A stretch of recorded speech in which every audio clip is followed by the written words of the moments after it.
first things first. My job this afternoon is to facilitate some discussion, questions, answers, and those kinds of things. But before I'm going to do that, we're going to work on this survey. And we need to do the survey because we need the data. It's part of our grant, it's part of our requirements. We need to collect some of the data. So if you haven't done this survey, I need you to get your phone out right now, click on that thing, and answer these questions.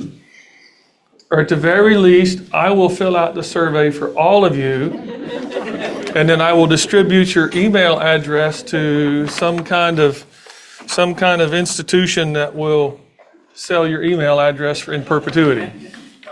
5 times to take the survey and it refuses to allow me to take the survey. That's the QR code for the survey. That's the QR code for the survey. It's on anyone's table. So you did it, and it did, and it won't work. Okay.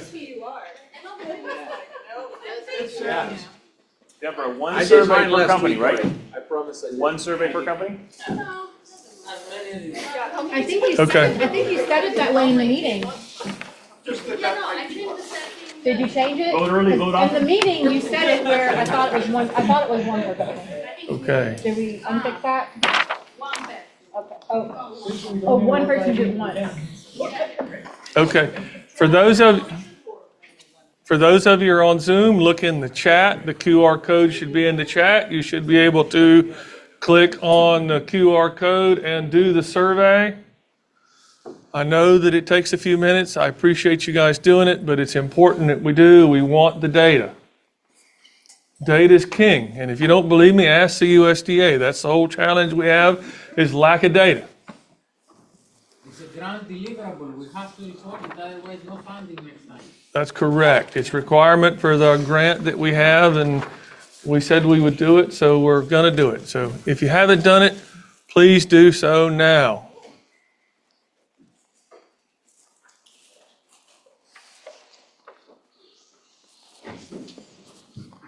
Listen, it's the first time this room's been quiet since we got here this morning.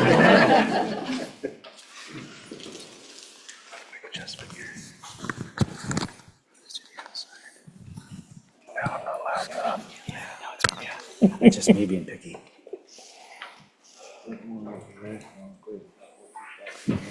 Hey Nate, while we're waiting for people to finish it out, maybe we'll humor with a little joke here.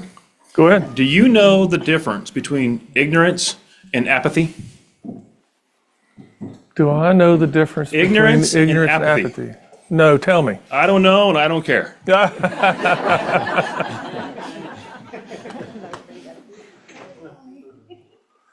How about a dad joke? What's the difference between a hippo and a lighter?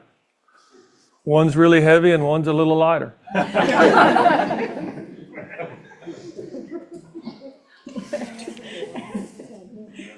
think you got Clay on that one.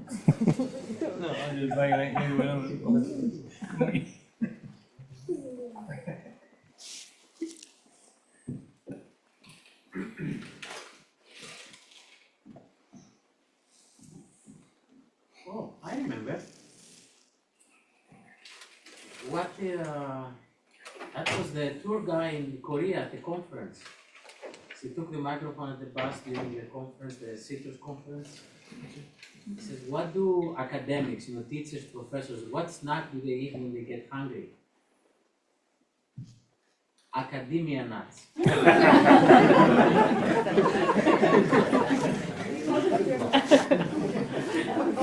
I like this part the best. I know I'm in the room with a bunch of citrus growers and citrus nurserymen, but on one of the very first trips to California, which for me now is many, many years ago, I was with a group of almond growers, right? So you California guys will know where I'm going with this, but for the rest of you, what's the difference between an almond and an almond? So when they have almonds out here and they shake them, they call them almonds. Anybody know why? They shake the hell out of them.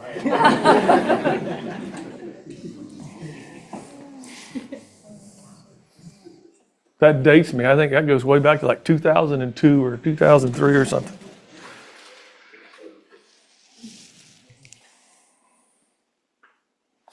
Does anybody know Stephen King's favorite plant? It's a perennial. because sometimes they come back. Okay, we got to stop. This is getting keep going. Quality keeps degrading. Expecting me.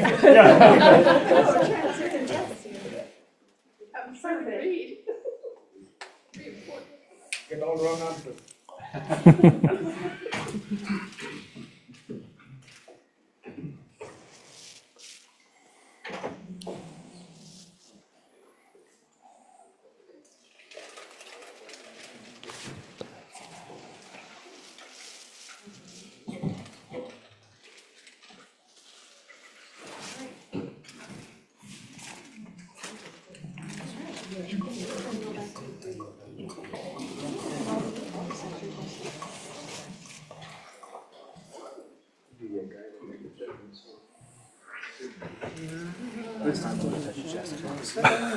This just keeps rubbing on something.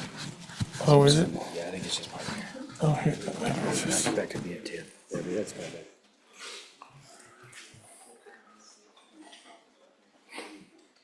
I think my jokes are so bad now he's trying to turn the mic off.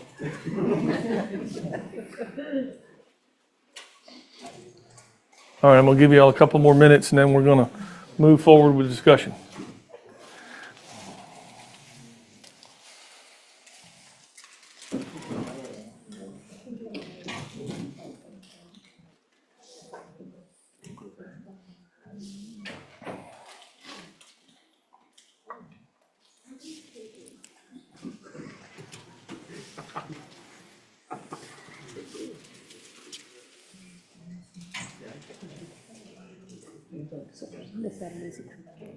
Well, they haven't finished them.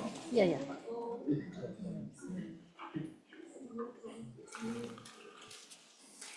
You want me to go through them, Deborah? Huh? You want me to go? You can make jokes about George. Would you be the one with laughing?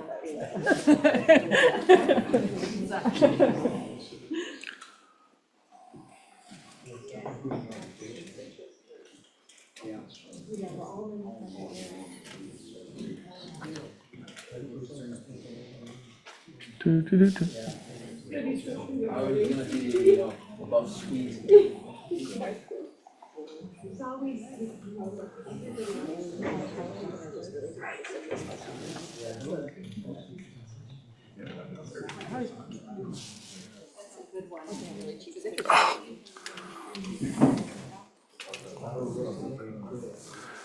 All right, what'd I do? What'd I do?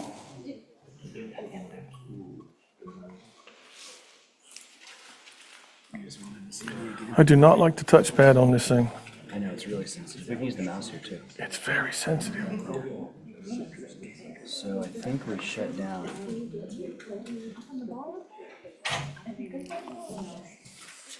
I think we accidentally shut down the window. If I did, I didn't. All right, for you folks on Zoom, we're having a minute of technical difficulty. Stand by. We could just go with that. Yeah, no, Next door. Yeah, it's just a little one. everyone down there is kind of on Yeah, the we're all same page. related. You too, Clay. You're cleaner than that. Yeah. All right, you read all of this.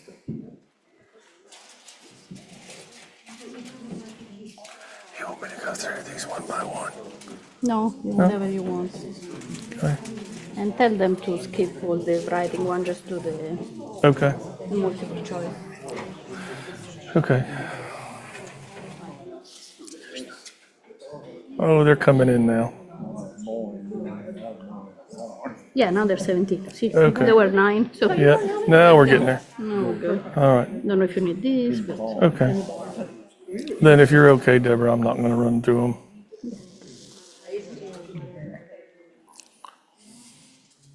But you can scroll up and down. I think what I did is I touched it down here and not up No, there. yeah, you can do it here, so it's easier. Okay. So I have the survey up here on the screen here. Everybody on Zoom, you should be good. Responses are coming in. So you can see here who the responders are, where they come from. kind of what they represent. How concerned are you about the impact of illegal online citrus plant sales to your nursery business? Well, 55% were extremely concerned, and 27.8% were very concerned, which means 75% of the respondents say it's a big issue. I would agree. We've had discussions as the NCNA, the National Citrus Nursery Association. This has been a topic of discussion. If you have a Sunday afternoon and you want to go online, you can go online and look, and there are people selling citrus trees online. Many of those are not coming from any kind of registered or certified nursery. They may not even be coming from anything other than somebody propagating in the backyard. In my opinion, I think the NCNA will agree with me. We consider this a big risk to the movement of pests and disease around the country because they're shipping plants everywhere. How we're going to deal with this, I think, is a little bit up in the air at the moment. One of the discussions is, should we have a national certification program for online plant retailers? We don't want to end online plant retailing. It's a significant component of several businesses in this room, myself included. What I do want to see, though, is that the citrus trees that are being sold and delivered are pest and disease free. Why is this important? Well, for obvious reasons, right? We have HLB, we have psyllids, we have, citrus canker, citrus black spot, we have stubborn disease, yellow veins, citrus clearing virus. Those are ones we have. But what about things that we don't have? CVC, citrus variegated chlorosis, leprosis, for example, and others. So not only are we concerned about diseases we do have, we are concerned about ones we don't. And of course, that's just to name a few. There's a list as long as my right arm. There's a problem with some place else. I had at a dinner table with some very... Hang on just a minute, man. Do it on the mic so everybody on Zoom can hear you, please. I think there is other side to that one. I was having a dinner table discussion with some professionals about the same topic, and they all said that we had no idea about citrus has all these problems. The buyers outside, they have no clue what is involved in this. We need a lot of educational program nationwide. No, yeah, I would agree with you, Manny. We've had the same discussions. We need a consumer education program. So there was some mention earlier. Abby made a comment about it in her presentation as well. So one of the things the NCNA has been discussing is, should we have a certification logo? Aaron made a comment about it as well. So if you're in the citrus nursery stock protocol, perhaps those plants then should have an individual label on them, and that we promote that label as the equivalent to, a certified product, to give the consumer some idea. Perhaps that could even include a QR code on it that sent them back to a website for more education. It's going to take both. We need regulation on the shipping side. We need education on the consumer side. I'll give you an example. There's a lady in Florida, of course, my part of the world, who has been selling plants online. They have already caught her shipping plants with canker into Texas and California. Big deal. Big deal. So we take it quite serious. Have you encountered issues with illegal online sellers undermining your business? Well, I guess I've kind of covered that one. I won't go into detail. I'm not going to go through every detail here. Which enforcement strategies do you believe would be most effective in deterring illegal online citrus sales? Looks like the longest bar is improved monitoring and reporting mechanisms. Collaboration and increased penalties and fines for non-compliance. Those would be your top three. I'm kind of in agreement with the penalties and the fine. I think we do need to promote that if people are cheating the system, we need to penalize them in some way.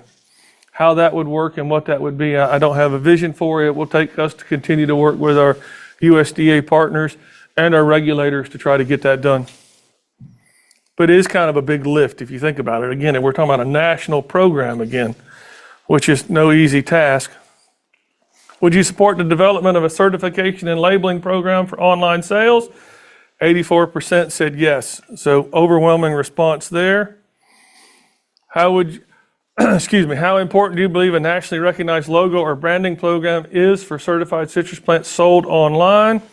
Again, you see the biggest bar there. 44% said extremely important, 24% said very important, and then 32%. So everybody thinks it's important. It's just the level of importance there fluctuates a little bit. Please share any additional thoughts or suggestions on combating illegal online citrus sales. You have 7 responses here. Forgive me, I'm not going to bore us and go through them, but this will be available if you want to read it further, so we can come back to that. How effective do you believe current outreach efforts are in engaging newer, smaller operations? Well, you see again there, right? Moderately effective, very effective, extremely effective. 23% said slightly effective. Again, I think we have some level here, but I would my take-home message for this would be is we can make improvements for education across the board and outreach. Yes, ma'am? The computer is dying, The computer is dying. so that's not missing. Do we have enough power in California available to run the computer? We're not on rationing, are we? Yeah, not your best joke there. Which methods do you think are most effective for reaching and educating new and smaller nurseries? Workshops, training sessions, emails, newsletters, NCNA websites, mentoring programs, social outreach. You know, really at the end of the day, it's probably item D or some combination of all the above, right? So if we could get new nurseries to participate with the NCNA, we could then begin to work with them, we could educate. Some people learn much better in communication and talking. Some people learn better, you know, by reading. Some people are better, you know, it depends on whether you're the introvert or the extrovert, right? If you're the introvert, you'd rather do it online in your own space, in your own time, and ask questions when you need them. If you're the extrovert, please have the conversation, go for an hour, and everybody feels good, right? You know what the difference between an introvert and an extrovert is? There's not enough. Oh, this one's going to be serious, okay? So it's true. This is a really important subject to me because I have 2 sons. I have one that's an introvert and one that's an extrovert, right? Nathan over here is my introvert for the most part. Nathan, did you go fishing? Yes, sir. How many fish you catch? 4. Where'd you go? Here. Like pulling teeth, right? My other son, William. Nate Williams, you go fishing? Oh, yes, sir. We went here. 20 minutes later, I got it, son. I got it, you know? An introvert recharges their batteries at home in their own privacy. An extrovert recharges their batteries in a group. I think that's the big split between the two. So if you're a natural extrovert, you go to a big meeting, you talk to a lot of people, you go home like, man, that's great. Well, I had a good time. If you're an introvert and you're in the big meeting, you go, man, I beat. Right? All right. What challenges do you perceive new and smaller nurseries face in complying with citrus nursery regulations? Well, now, USDA, complexity of protocols, 81%. Again, I think it goes back to an education system, right? We need to be able to educate and to teach and to share, to deal with those. Lack of awareness about regulations. I think there's truth in that as well. We have some of these online retailers who don't know anything about citrus. They're just selling plants online because it's an income stream.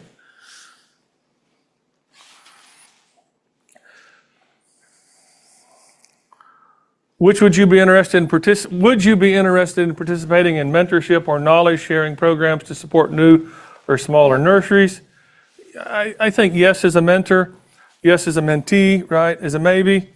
I think a good percent say they're willing to, you know, to do it. Well, again, if you're an extrovert or an introvert, right? If you're an introvert, you don't particularly like to teach. You'd rather stay home and do research. That's why you become a PhD, right? You're an introvert. Isn't that right, Georgios? Yeah.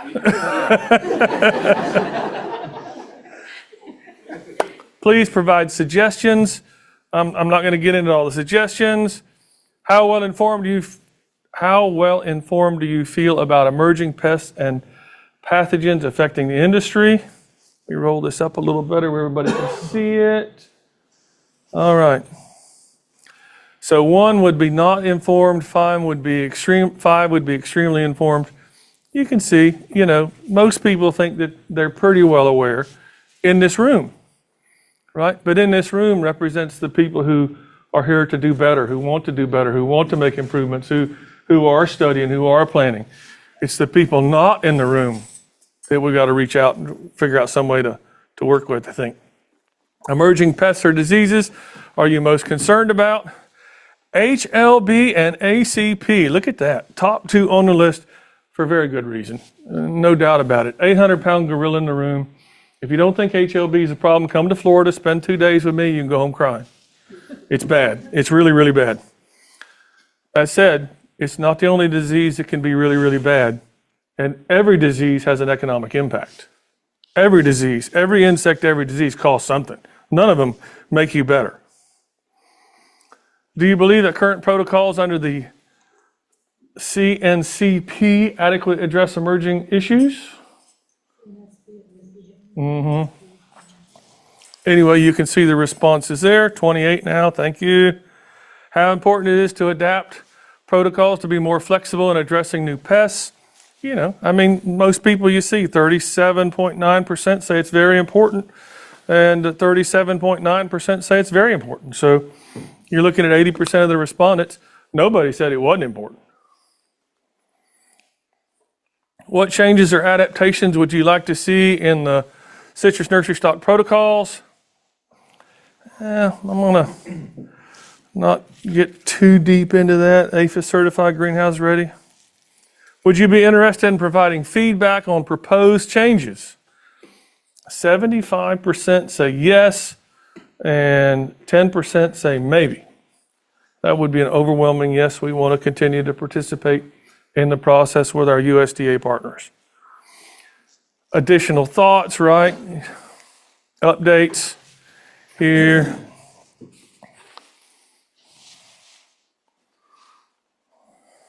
Leprosis, fruit flies, CBS, citrus black spot, CVC, citrus variegated chlorosis. Have you experienced inconsistencies between state-level citrus nursery certification programs and federal programs? 58.6% say yes. And I think it's true, and I think it's one of the challenges that we first identified with the citrus nursery stock protocol is it was being interpreted differently in different areas in different states, depending on where you were and really what your pest and pressure was. And we've had lots of discussions about this at the national level. How do we fix this? How do we change this? I think it's an ongoing discussion at this point. We'll keep working our way to try to come up with a program that fits everybody's needs. If yes, how have these inconsistencies affected your operations? 55% say it costs more. 60% say it's confusion over regulations. 25% delays in certification.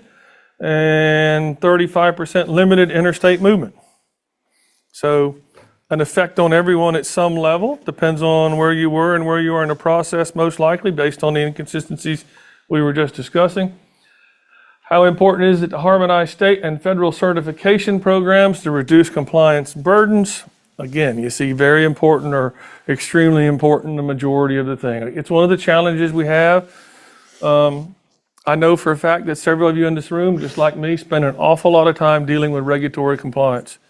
And in my case, I have a water management district compliance issues. I have USDA compliance issues, but not just citrus nursery stock protocol. We have other ones that we have to deal with. We have Florida Department of Ag and Consumer Services certifications. Of course, you spend a lot of time on insurance, these other things. So we now are spending an exceptional amount of time on these programs. Not to say that they're not important, but to emphasize that they have a cost. They cost something, right? So if you're a family operation like we are, you got to be very thankful you have somebody who's smarter than you are. In my case, I'm fortunate to have somebody who has the IQ to do all this stuff. If it was left up to me, we'd still be 2 greenhouses in the backyard. Would a nationally recognized standard for identification tags on certification or certified clean citrus plants be beneficial to your operation? Predominantly overwhelming, yeah, it would be, wouldn't it? Okay, please share any experiences. I'll let you guys read that later. Are you currently exploring or implementing diversification strategies in your nursery business? You know, looky there, 66% say, yeah, I have to diversify. I can't be on citrus only. Or some diversification maybe of citrus. Diversification strategies, you can see, 17 people said expanding into new crops, other people entering new markets, right? Diversification income. What challenges have you faced in diversifying your business? Well, Can't be surprised about that one. Money's always the big factor, isn't it, right? How much money have you got and where do you spend it? How do you spend it? How interested are you in learning about successful business model? You can see the responses there. Probably slightly down. The reason for that is we've got 10 citrus nurseries here. 10 nurseries do things. Each one of them does something different. All of them are successful in what they do. It's one of the beauties of ag. Get 10 growers in the room. We get 10 different opinions, and chances are none of them are wrong. They're just different. Well, you've heard the story about all the nurserymen getting together, and all the nurserymen say, I'm not going to sell my tree for less than $1, right? Everybody shakes hands and agrees it's all going to be $1. Everybody goes home. 2 of them sell for 80 cents. Some of them sell for 90 cents. And next time they get back together, I got my $1. Just remember. Please share any success stories or insights from your own diversification efforts. Do you currently implement pre-mitigation strategies to prevent disease? Overwhelmingly, yes. Which pre-mitigation strategies you see or use to plan to use? You can see there's a list there. How effective do you believe these pre-medication strategies are in preventing pests like ACP and diseases like HLB? Well, you 32% and 40%, right? So we're at 72%. Everybody thinks they're effective. It's just different levels of being effective. Are you interested in learning more about research findings? Yep, you see overwhelming response there. What challenges do you face in implementing pre-mitigation strategies? Number one thing, right? Cost. How do I pay the bills? One of the challenges for a nursery is it's very difficult to pass along the cost of implementing all these things, right? It's difficult to raise the price of a tree to offset the cost of implementing things, and it's very easy to spend a few $100,000s on things like screen or other things. And again, it's hard to recover that cost. Suggestions or experiences regarding pre-mitigation.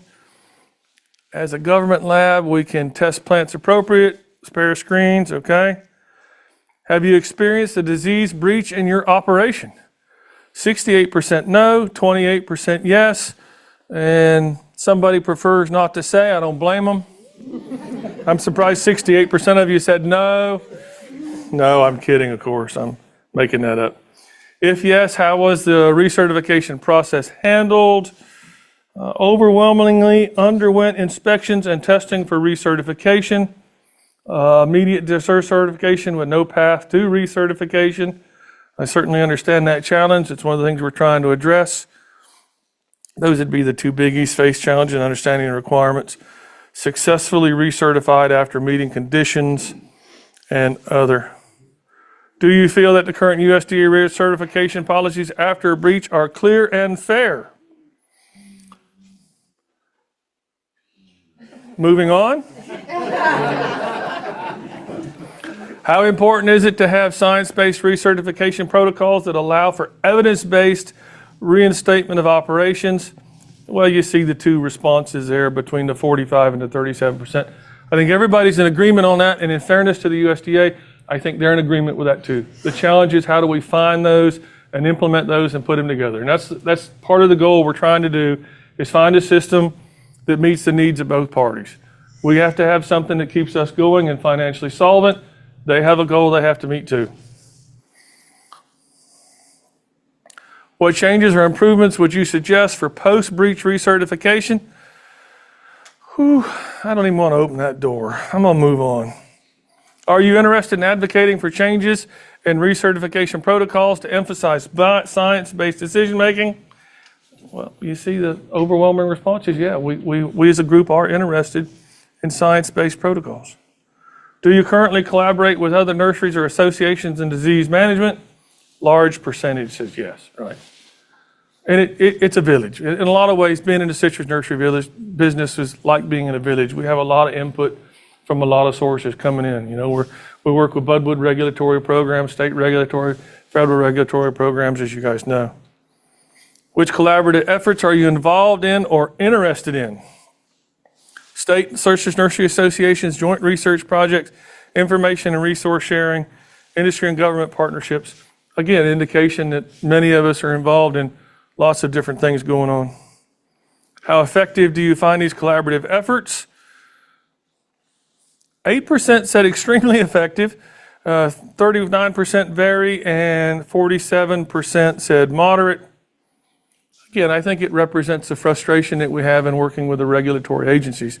But the take-home message would be that it is effective. We just have to improve the speed of which it's effective and what we accomplish, I think. Would you support arranging nursery tours for USDA representatives to enhance mutual understanding of operations and biosecurity practices?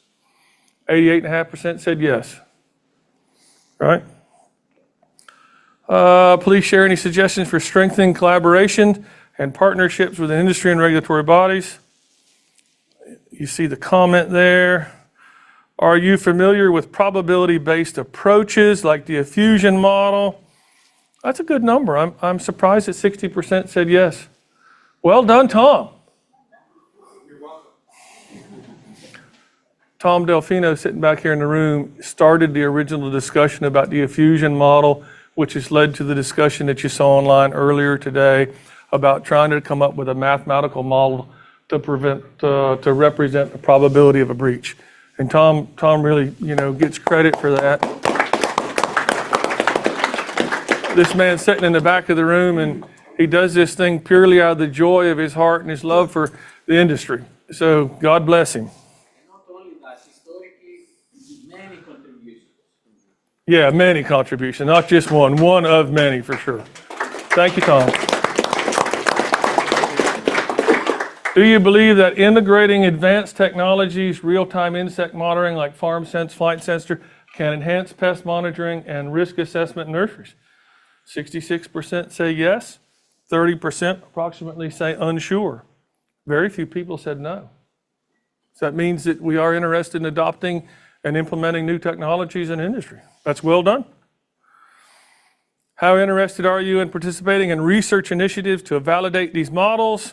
24% extremely, 36% said very, 28% moderately.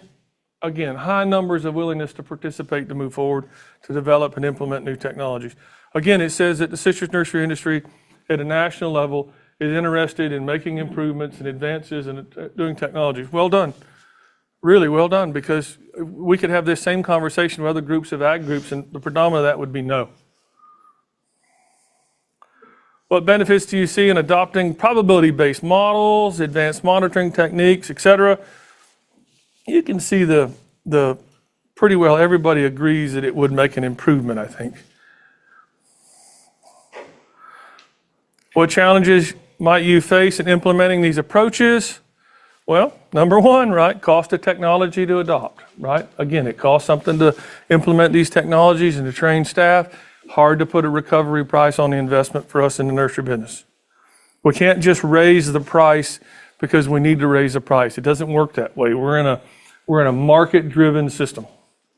Please provide any thoughts or questions on probability. I think, like many people, we're not sure. We have more to learn. How familiar are you with Controlled Environment Pilot Crop Insurance Program? Well, so 31% not familiar, 20% said not slightly familiar, 31% said moderately familiar. So maybe part of the take-home message back to RMA would be is we need to have more meetings just like we did today, and have more discussions and more open collaboration on how we can take advantage of those programs that exist and or tweak, adjust, fit those programs into the needs that we have. And I look forward to those discussions. I'm quite pleased that you guys are here and presented today. I appreciate very much, or the NCNA, or everybody in this room, I should say, really does appreciate you taking the time and coming. Have you considered, or are you currently participating in a controlled environment pilot crop insurance program? You see a very small percentage says, I am. Some say I'm considering it, but you see, no, but interested in learning more. So 50% of the respondents said, I'm interested. I just got to learn more before I get into it. What's it going to cost me? What's it going to take? What's the return on my investment? Yada, yada. What aspects of controlled environment crop insurance program would you like to learn more about during the conference? Eligibility eligibility criteria, coverage details, essentially, before I go through all that, is we have a learning curve. People are interested. They don't know enough. They want to learn some more. So I'm going to take this slide as an indication that perhaps when we have another national meeting, we'll need to work with our USDA partners to see if we can present further, if that could be worked out. What concerns or questions do you have regarding the controlled environment pilot crop insurance program? Again, I think it's the same answers as what I just went through there, right? What's it cost? What's it cover? What are going to be the requirements, or what happens to me in the event I have a breach? So it's a learning curve. How do we answer those questions? So that could be combined with what we just said a minute ago. Would you be interested in participating in discussions or providing feedback to the USDA on how controlled environment pilot crop insurance program can better meet the needs of the citrus nursery industry? 65% said yes, 10% said maybe. So again, the majority of you are interested in learning more and participating and trying to find ways to make improvements. Thoughts or questions regarding controlled environment? Good idea. Does it apply to my situation? What is the consideration? What is considered the loss ratio for payout? Again, I think it goes back to the same thing, right? We just need to learn more and understand better to answer those questions. Are there any additional topics or concerns you would like to see addressed during the panel discussions? Somebody said no. Somebody said no. Does that mean I'm supposed to sit down and be quiet? That can't happen. I can't let that happen. All right. And you can see the rest of them there as well. Do you have any suggestions for making the panel discussion more effective and engaging? Whew, thank God somebody didn't say don't have me up here. All right? I was waiting for that. And I think that's it. That's the last slide. All right. Thank you for indulging me in going through those. I greatly appreciate it. Does anybody have any questions regarding the survey, either here or on Zoom? Hearing none. Seeing none. Okay. Deborah asked me to point out the posters to everybody. Please take a few minutes and look through them. I know that they look complicated. They're really not as complicated as they look. Take a few minutes. There's a lot of valuable information in those things. Skim through them. And of course, the people that do the research on these and publish these are generally very happy to answer questions. If you have any about them, keep in mind they spent, sometimes years trying to collect this data, and they are passionate about it, just like we're passionate about being in the citrus nursery business. So take a look and go through those and ask questions. I'm almost sure you could even email questions next week if you wanted to, and I'm sure that they would respond to you within a month's time because they're busy, and like the rest of it, it's hard to get it all done. But, okay. That'll conclude the survey part. Now, panel discussion. So what I would like to do is ask, if you guys will indulge me, if the speakers would perhaps be willing to respond to any additional questions that we might have, either in person here or on Zoom. Does anybody have any discussions or questions that they would like to ask while we have folks here in the room? And while you guys are thinking about it, think away. There's no commitment, other than I think Ricky Becknell said that if he heard the best question today, he would send you a free tree. I'm pretty sure he told me that earlier, but I'm a little hard of hearing, so maybe not quite so well. Any thoughts or comments to the presenters today? Yes, Aaron.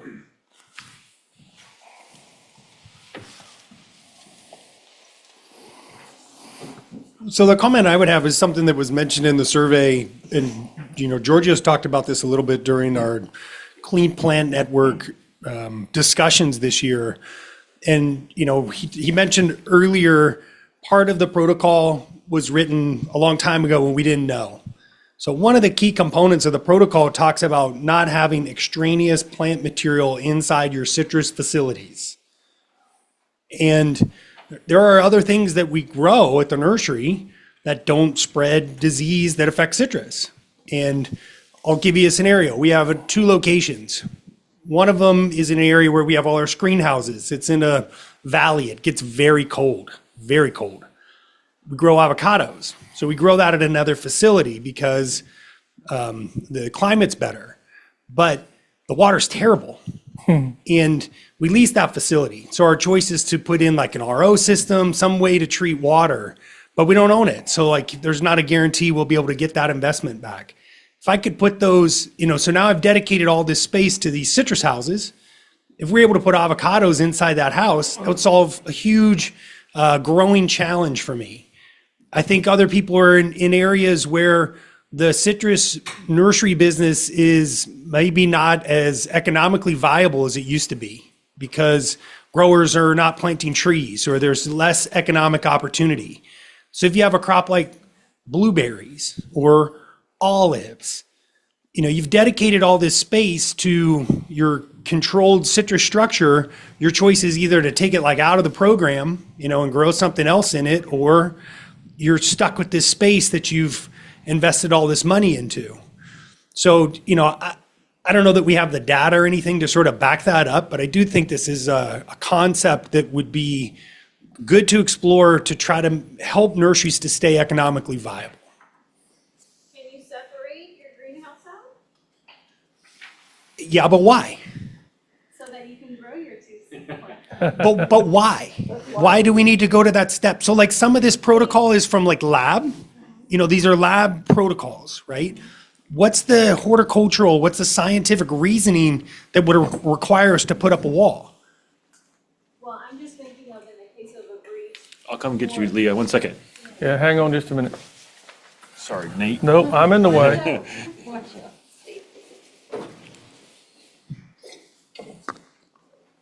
I'm just thinking in terms of if your other plant were to ever, however you grow that plant and your interactions with that plant were to ever introduce any kind of thing that would breach or cause an issue with your citrus, you would want to segregate and block off that area to prevent that.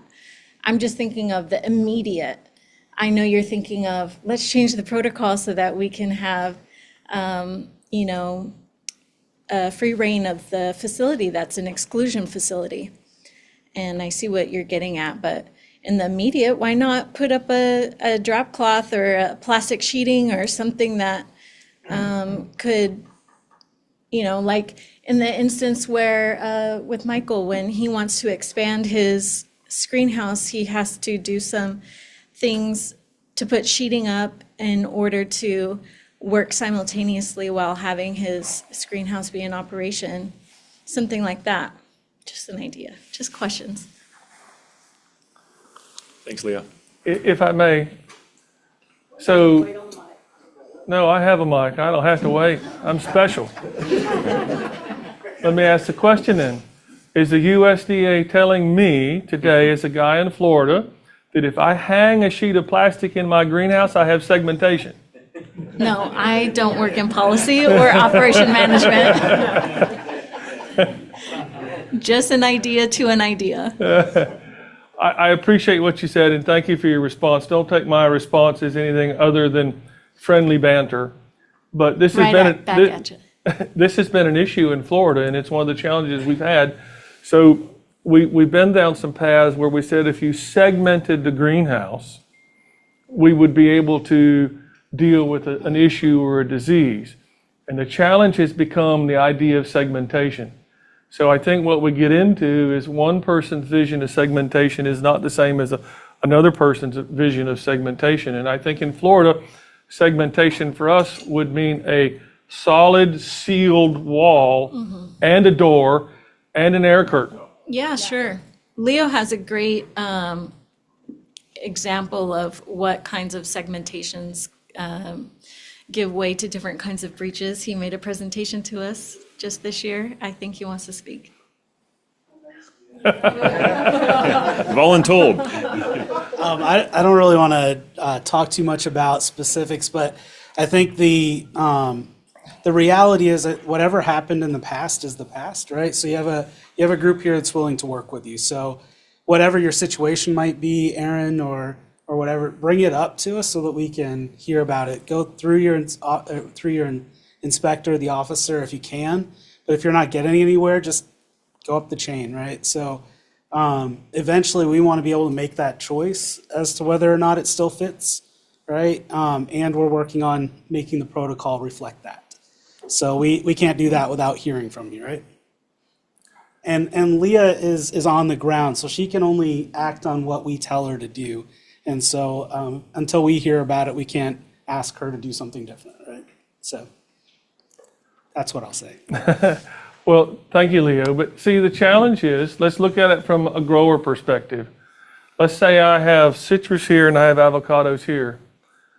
There's not, to the best of my knowledge, a disease that moves from avocados to citrus or one that goes from citrus to avocados. So I appreciate the what if statement that you make. Well, what if we had a disease or what if we had this? But I think in the case of a lot of crops, we would find that it would be unlikely that they would cross over. Now, I'm not an expert on all crops, so I can't say for 100% with all of them. But if I have a budwood program, I have a clean source plant material program, I have a drench program, I have a pesticide program, I have a scouting program, I have lots of layers in place. And plus, it's my job as a grower to be disease-free, you know? So, yes, ma'am. Thanks. So this has actually come up recently, so I'm glad it did because I've thought a little about it, but I will say first, I don't think we have an answer for sure. I think some of the questions I have, or at least that I'm thinking of when we try to consider these things, is like, how does that change what you do under the protocol? And maybe you have ideas, right? So we have certain requirements, we have inspection requirements, we have pesticide requirements, labeling requirements. So when you have maybe avocados and citrus in the same place, are you ignoring those plants, right? When you do your inspections, they're on one table and you don't look at that table? And I'm just, thinking of these. Right. My point is, I guess, is it complicates things. Do we have a list then that says you can have these plants in your citrus structure, but not these, because we have a study that says avocado is not a host for all of the different, quarantine pests. So I think those are the questions like we need to ask ourselves, and maybe you guys can consider as well. Like, what does that look like? Reasonable question, Abby. The only comment I would make is, as a grower, I cannot afford to ignore plants. Yeah. If I have them, they're costing me something, I have to be focused on them, right? We call it a nursery for a reason, because it requires daily care. I would say when we're shipping them, those other plants are ignored. Like USDA will inspect the citrus and they don't look at the other plants, so. Like during the 30-day inspection. No, when we're shipping. Right. And orders going out. Yeah, those are not inspected. Georgios has a question. Manny asked earlier who here is a plant pathologist. So in plant pathology, a very basic concept is the, no, I'm stuck in the word. It's the, let's call it natural immunity, right? Not all, you touched on it, Nate. Not all pathogens or insects go to all hosts. So that's very well defined, and that's how the natural world operates, otherwise everything will die. So actually, plant pathology is, and a plant disease is the not normal. It's very funny when, and you can see it in everyday world, it's like the association is almost one-to-one. One pathogen on a very specific host causes disease, and it doesn't cause disease on everything else. So this, to your question, this can be very well defined. And when you go to inspect, you will apply the criteria for the citrus crop, and you will apply the criteria for the avocado. The avocado will have the viroids, the sunblots, will have the phytophthora, and you will look for those things. It's not very difficult to do. The facility and the SOPs and the SCAN, what is the acronym of the Best Quality Practices program? Mm-hmm. That covers whatever you grow in. It doesn't matter what you grow. But then the specific pests, insects, and diseases can be easily adapted in the checklist. It's not going to be a problem. Yeah. That's the scientific base. The immunity is the natural thing to happen. The other way around is the abnormal thing to happen. Yeah, one example might be Phytophthora, right? Citrus can suffer from Phytophthora nicotiana, Phytophthora palmivera. There might be another one or two in there that I don't know about, but not all citrus suffers from all Phytophthora. So a Phytophthora in an avocado wouldn't necessarily affect a Phytophthora in a citrus. But with something like Phytophthora relorum, part of the protocol for that program is the mechanics, machinery, the water irrigation system, the reclamation system. All of that is part of the regulatory program for that pest and disease. And so if you're going to have any kind of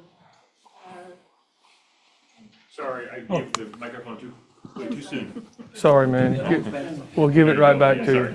Let's start over. Thank you. to your point about Phytophthora, that there is P. remorum in California in certain nurseries, and there's a particular nursery in Aaron's neck of the woods.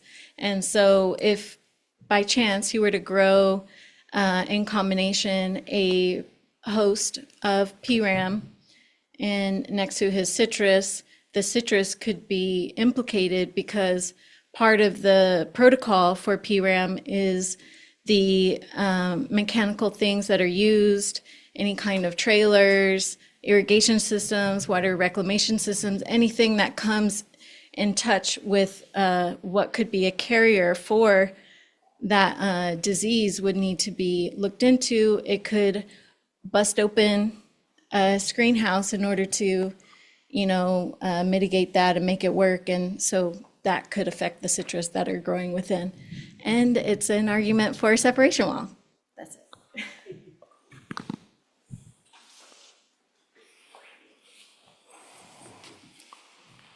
Thank you. In today's certified nurseries, the soil-borne pathogens, including Phytophthora and nematode, are much, much less compared to the old practice of growing them in the field year after year. So that's a lesser concern. I have another thing I wanted to bring it to everybody's attention, including Abby's, that is on sweet orange scab. If you look at the quarantine pests like ACP and HLB, you can see symptoms. You can test by PCR. You can see psyllids. So also canker, you can see. But sweet orange scab, what would you see? Can you see the spores? Can any inspector? I cannot see the spores for the SOS. So please revisit whether you need to include SOS in your protocol. It may bring a lot of money from Congress to you, but it would not help the growers. So let me go back and address the wall. I understand your position, and I appreciate where you are, but it would be the grower's responsibility to make sure he had those sanitation places in practice. A wall wouldn't necessarily solve that challenge, in my opinion. More of a statement than a question. When you talk about they've been compartmentalizing, well, then you're going to create a ventilation problem. How do you vent once you put that wall up? How does that section vent properly? So that you're going to create like a hot box there for yourself. So that's another hurdle. Well, I think it would certainly depend on the climate you're into. For us in the Southeast, it's much bigger situation than maybe it would be for here in California, at least for as much as here, not that they don't have heat in their compartments. I think the challenge is from a financial scenario, right? How many compartments do I need? So under the compartment arguments, I'm almost down to, I have 10 trees in a compartment, 10 trees in a compartment, 10 trees in a compartment. So where's the line for how small do I go? How small do I make the compartments? And those cost money. I know it may not seem like a lot, but By the time you put a wall up, you put an air curtain on there and everything, you can easily spend $15,000 or $18,000 really quick for a single wall. So it creates a set of challenges. Not arguing necessarily that we don't need segmentation. My counter argument is that growing practices and protocols could be implemented for each crop, and we wouldn't necessarily need to have segmentation between those crops. Put your investment, like he was saying, should I invest in redoing my water system up here, or can I put them into this greenhouse? It's like, you would have to weigh that as a grower. Everything's a financial investment. So what the statement was, it's about where you make your investment, right? You have to make the decision about where you spend the money. I agree 100% with you. It's always a dollars in, dollars out equation. There's just a limit on the dollars.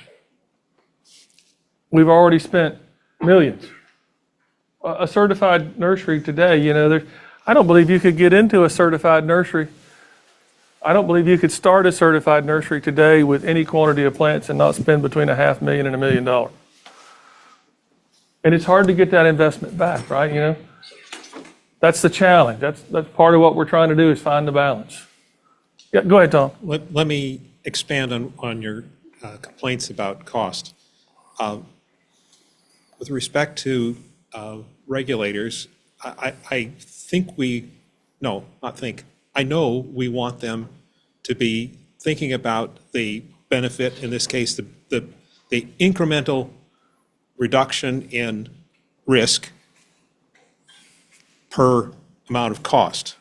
So in other words, they should be regulating on a cost-benefit analysis or benefit-cost analysis.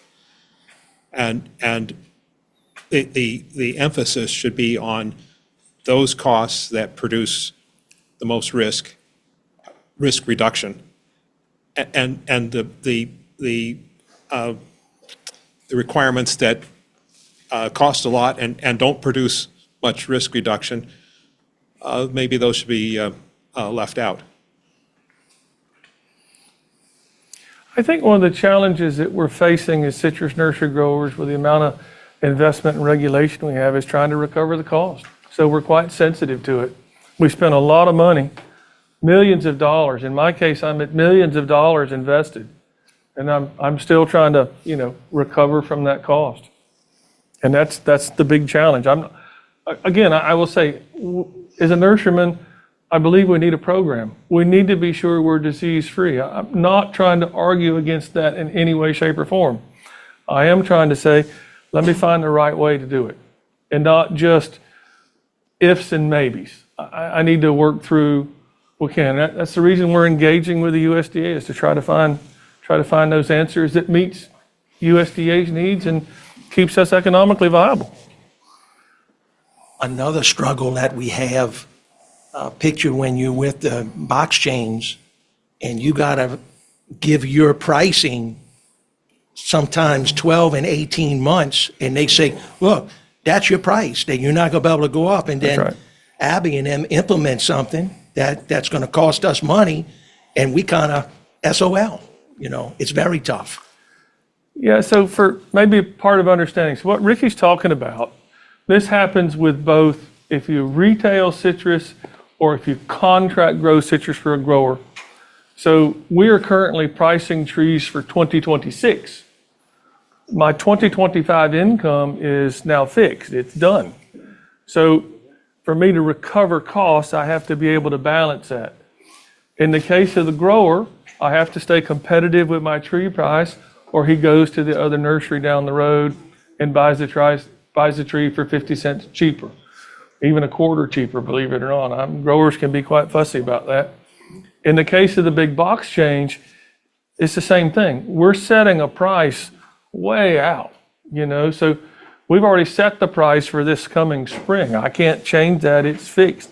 The only pricing opportunity I have now becomes for the spring in 2026. So it's how do we plan and balance for the expenditures.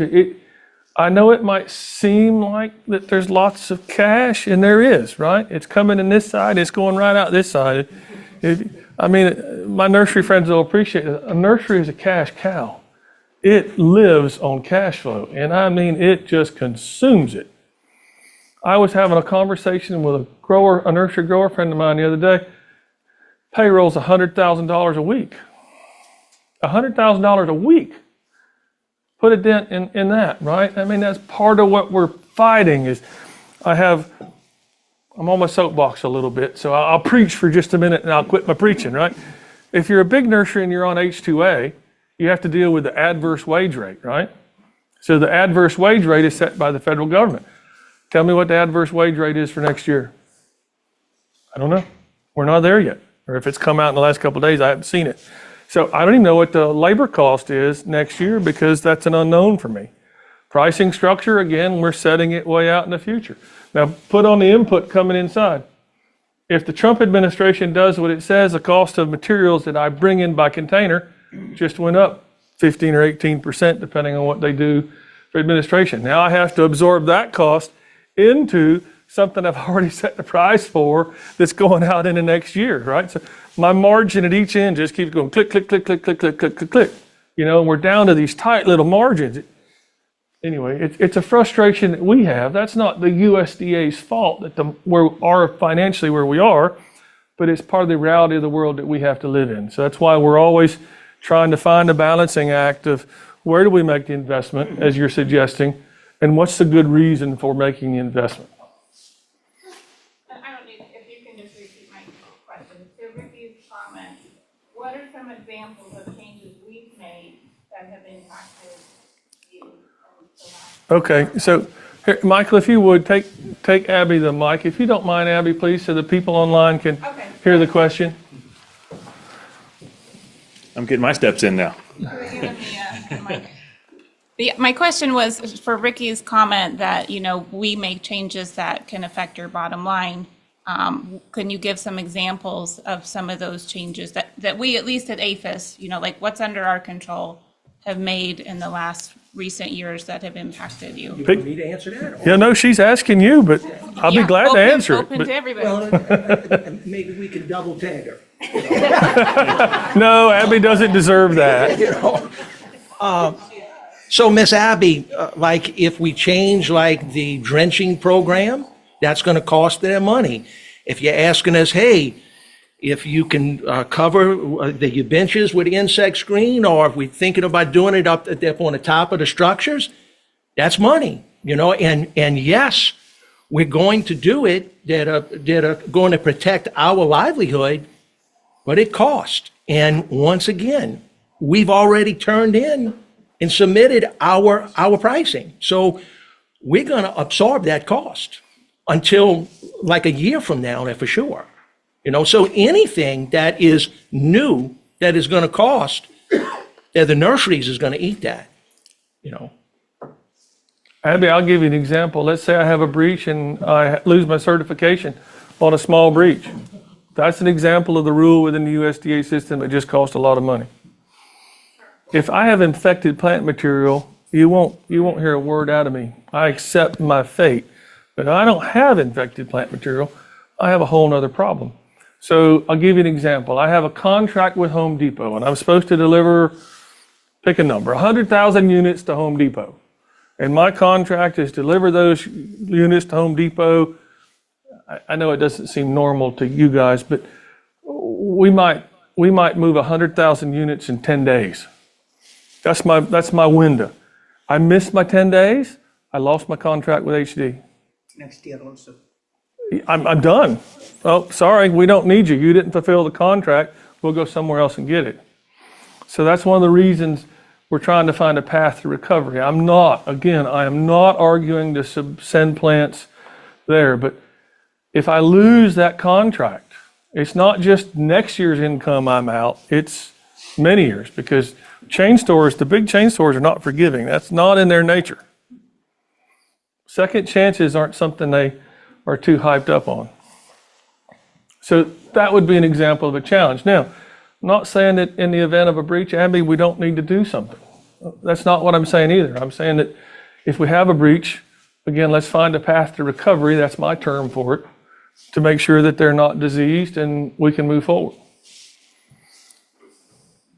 Because I'm not asking to, I don't want to ship them. If they have canker on them or something like that, I accept my fate, that's my fault. But If they don't, different scenario.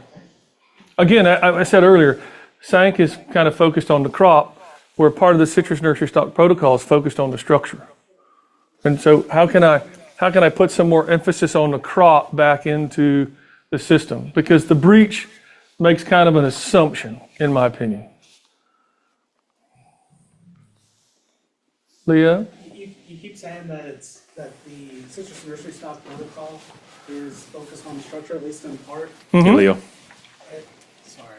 Yep. So I just want to kind of clarify, the citrus nursery stock protocol's focus on the structure is to protect the plants, right? So it's part of it's part of what SANC would require sort of in safeguarding the plants themselves, right? So it's still about the plants. In the current protocol, though, if I have a breach, I lose my certification until I clean that whole crop out and start over. Right. How's that focused on the structure if there's no disease? How's that focused on the crop if there's no disease in the crop? It's the increased risk that there could possibly be something in there, right? So But again, it's revisiting whether or not the protocol should still remain focused on an entirely clean system, right? I understand. The protocol focuses on cleaning the plant material so it's clean when it gets into your structure. Once there's a breach, there's a question now, right? And so, as we were talking about earlier, do we need to move that line? Is 100% or 99 point whatever percent still the mark that we're aiming for, right? If it's not, and maybe there's some other ways, kind of circling back to what Ricky was saying, some of what we just kind of put out there recently, like preparing for emergencies, these pre-event mitigation strategies and things, those are suggestions on best management tools that might help you to be able to protect your crop, right? Something happens, you get a breach, if you can, not saying you have to, right? If you can drop something down to stop that gap while you're still making your repairs, then you don't necessarily lose everything, right? It's just a strategy that you could employ if you want to, or don't, and you're still in the same boat you're currently in, right? So that's all. But last year, I don't believe that was an option that was going to be available to us, right? Right. It's a new thing for us, right? Yeah. Which we appreciate the advancement, don't get me wrong, I'm not, but we're talking about examples of a cost, and that would be an example of a cost that would be hard for us to overcome. And I get it. I mean, it was a suggestion, and for us, we want to prove that to you all, that we're willing to do what it takes to make sure that our family's livelihood is going to stay strong. So I'm going to, just like Nate, I'm going to say thank you there for that, but it's still going to cost us at the end of the day. Yeah, so for you guys that are still on Zoom, and has anybody on Zoom asked a question or has a question, Deborah, that popped up? So I do have a comment from Sean Davis. He just is following your comment, Aaron Dillon. We want a science-based approach to what plants can be commingled. Seems to be a fair comment. all right, for those of you online, Ricky was just saying that he's in agreement, where we are, and he was thanking Abby and the USDA and the USDA team for what they've done for those of you that were online. Okay. I won't belabor that particular little point anymore. It was just an example of a cost. And to put it in perspective, right? So I don't believe you have been to my nursery or our nursery.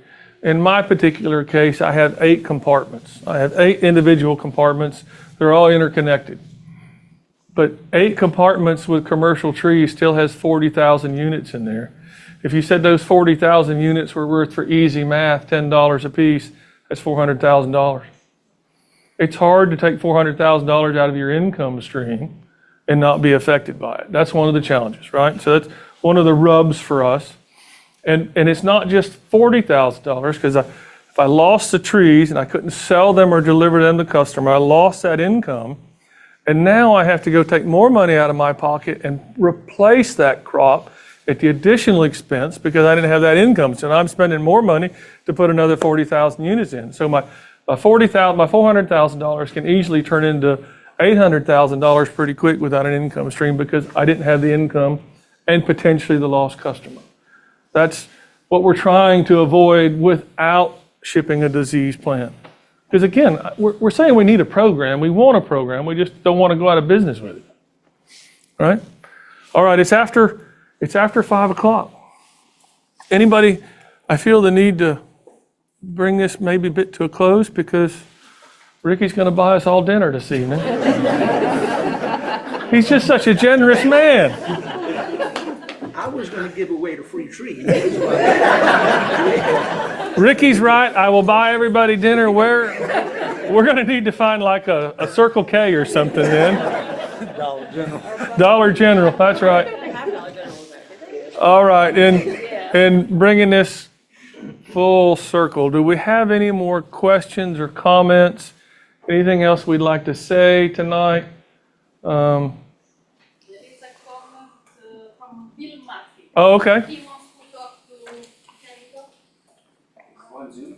Yeah. Sure. On Zoom, okay.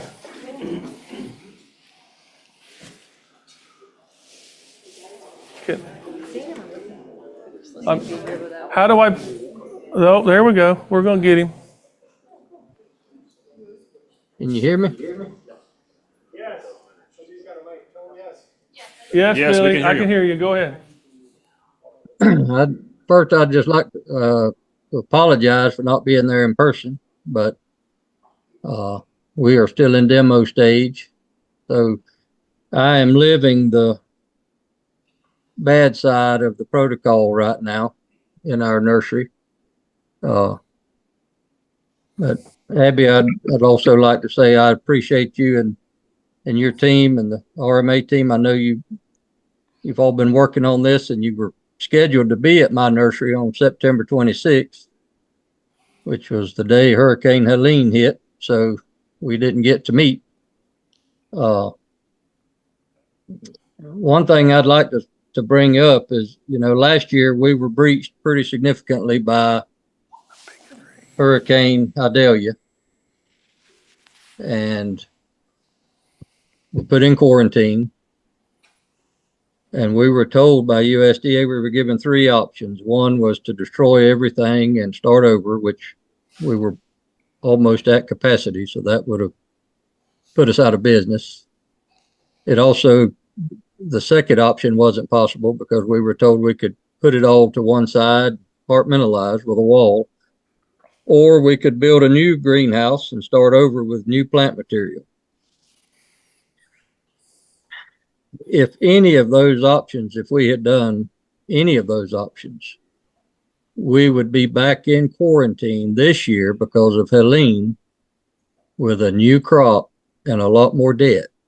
So, last year we went through 13 inspections with no greening, no silage, no canker found in 13 months. This year, our trees sat exposed, the roof collapsed in, so they were no plastic on them. They were totally exposed for a month before we could destroy all of them. And there was no canker, no silage. We're in an area that's a low population, if any population of either that or canker. So, the protocol in a situation like that just doesn't work because you can't stay in business if you keep losing the ability to ship year after year. And I know that's rare, but we've been hit by 3 hurricanes in about 14 months, so 13. So it's possible.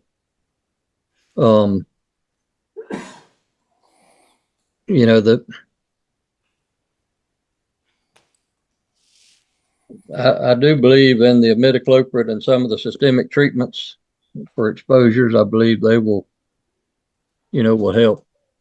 But I also think we're focusing on one side of the situation. We're focusing on the risk from the nursery, but we don't look at the risk of where the tree is going.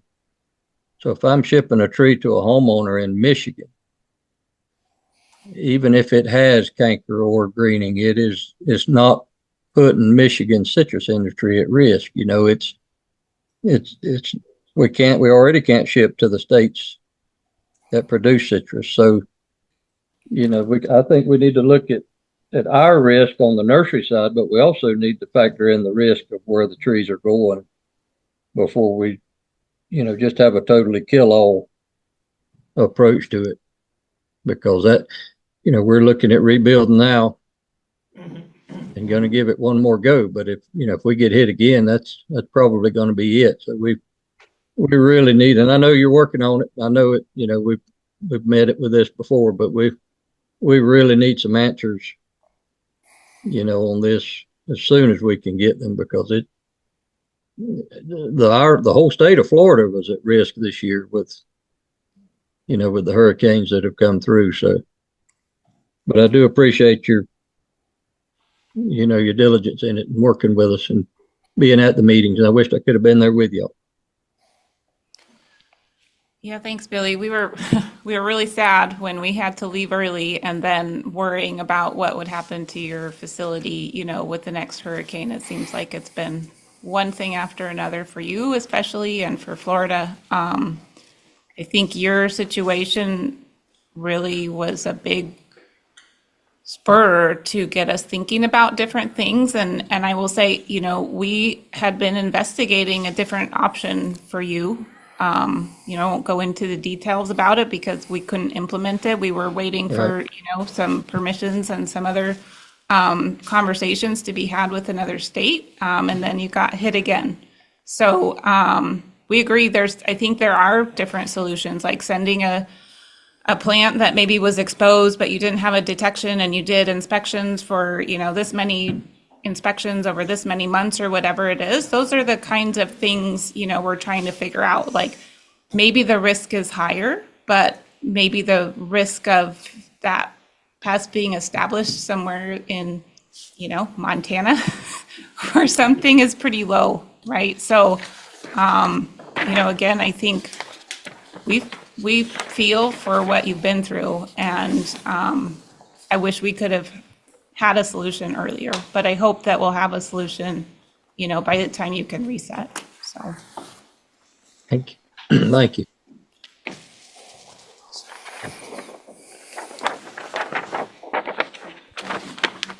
Any more questions? Yes, ma'am. Oh, sorry. Yeah.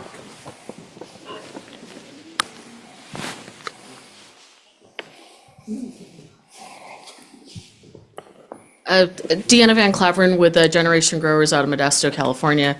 Citrus is a portion of all of the nursery stuff that we do on our 10-acre piece of property. And I just wanted to mention one of the things that is an expense for us with the protocols and things that happen. A lot of you mentioned about, infrastructure and some of those things, but we have six full-time employees, and then we bring in anywhere from 6 to 10 part-time high school and junior college staff.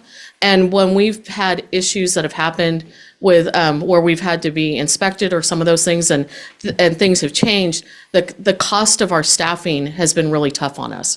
And so along with the cost of infrastructure, I just wanted to mention too that we try to have people who are knowledgeable, who have expertise, but sometimes when the protocols change, then there's this necessity to either retrain or try to find people who can help us do those things, because it takes people to make adjustments in how we're doing our production and some of those things that we're doing. Or it's a family business and we're on the property, then my husband and I are the ones who are spending extra hours outside of regular work time in order to do that, to keep our nursery functioning. So over and above just the out-of-pocket costs, there's also a cost for labor and for us personally in order to make sure that these things happen and that we stay in accordance and compliance. Yeah, labor is certainly a large component. We were doing the calculations for our nursery, and I think we decided, Anna, 55% of the cost of a tree is hourly wages. 55% of the tree's hourly wages, what we came up with, based on our system and what we do and what we grow. Significant portion for sure.